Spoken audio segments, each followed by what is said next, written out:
Billy, this case is very devastating with a very sad outcome. It is so devastating, Alex, and that's how this community feels. We're at one of the local gas stations where the locals stop to get gas or a snack in this hot weather, and the news is still spreading. In fact, our chief photographer, John, and I were talking to people who are in disbelief. They said things like that just don't happen here.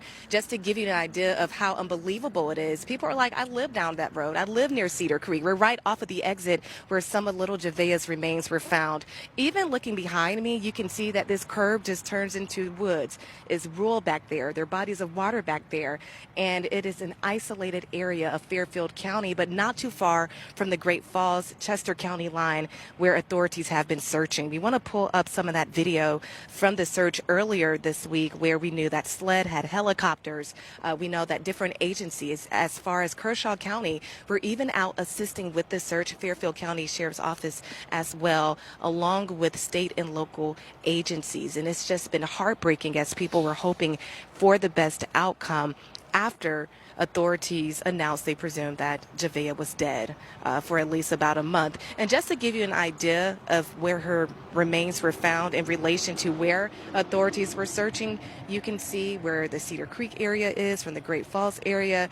When we researched, it was only about a 6-minute drive difference, so very close. But as I said, this is heartbreaking news for so many people. I spoke to one mother who literally started crying when she learned the news that Javeayah was so close. Take a listen. Like I said, that don't happen around here. That's not something that's normal.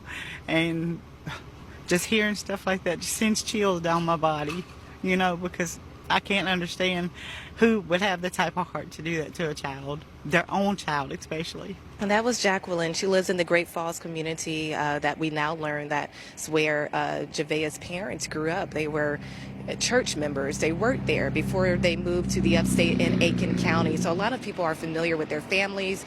Jacqueline also says that the city has been showing up in pink. At any given time, you can see someone around town wearing pink in honor of Javeayah. So the news is still spreading. It's definitely hurtful, whether you knew Javeayah or not, and the impact is definitely being felt here.